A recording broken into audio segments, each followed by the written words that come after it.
Long answer type question, chapter 7, class 8th. Question number 1. How do overgrazing of animals affect forest? Come to its answer.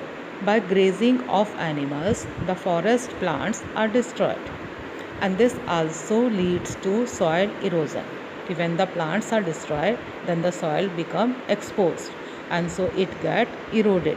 It will blow away with wind and flow away with water, which in turn affect the forest ecosystem and damages the forest. So the overgrazing of the animals can damage the forest. Come to question number 2. How are forest fire controlled? Forest fires have destroyed many forests. Care should be taken to prevent forest fire, which are very destructive. Forest fires are very destructive, so care must be taken. Forest fire can be controlled in the following ways. The first way is campfire should not be left smoldering. Means campfire should not be left smoldering. Means we have to extinguish it properly. Don't leave it as such. Second point is people who go on picnic in the forest should want not to do any nuisance by which forest can catch fire. They should not leave any burning mistake or any burning thing in the forest. Okay, come to third point. In summer, the dry leaves should not be allowed to pile up in one place, because due to the heat of the sun, the dry leaves get their ignition temperature and they can catch fire themselves. And the fourth point is local villager should be made aware of the method to prevent forest fire. The peoples who live near the forest, they must know the methods how can they extinguish the forest fire immediately. Next question, write short note on Project Tiger. Project Tiger. Okay, so this is an Indian success story of how tigers were saved from extinction by the efforts of the government of India and various international organizations. Project Tiger, this was launched in 1973, and various tiger reserves were created all over the country, and now there are 27 tiger reserves in 14 states of India, whose aim to preserve or protect tiger from extinction. Question number 4. Why do some animals become endangered? Some animals become endangered because of habitat destruction. The first reason, habitat destruction means the forests are destroyed and the animals become homeless, so they get killed. Second main reason is by large scale man-made alteration.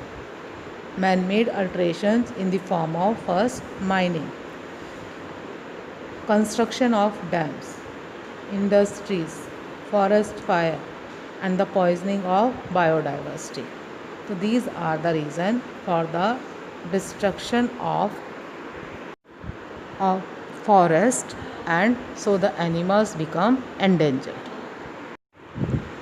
Question number 5. Why did IUCN prepare the Red Data book? Its answer is the IUCN maintain a red list, which is a compilation of endangered wildlife species, and a red data book. So by referring to the red data book, we can keep track of the endangered animals. Schemes and projects can be taken to ensure their growth. So this is the benefit of red data book. Question number 6. What are the major threats to biodiversity? Write briefly about them. Come to its answer. The major threat to the biodiversity are: first is deforestation, second is pollution in air, water and soil, Third is loss of habitat. Fourth is introduction of new species. And fifth one is wildlife trade. Now children, we will discuss these points one by one. The first point is deforestation. Cutting down of trees on a large scale and using the land for human activity.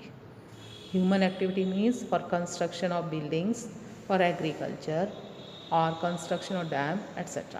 So this is known as deforestation. Cutting down of trees on large scale, so that is called deforestation. Now the second point is pollution in air, water and soil. Human activity caused not only loss of forest areas but also polluted the air, water and soil, and thus affecting both plants and animal species. Next point is loss of habitat. Besides, many plant species become extinct and endangered as forests are lost, which was their natural habitat, because their home is destructed, so they become homeless and get endangered. Next point is introduction of new species. Introduction of new species into an entirely different ecosystem by human may disturb it, which may affect the existing food chain. It can also lead to the death of the certain species. So, the introduction of new species into an entirely different ecosystem by the human. So, this disturb the species, which may affect the existing food chain, and it can also lead to the death of the certain species.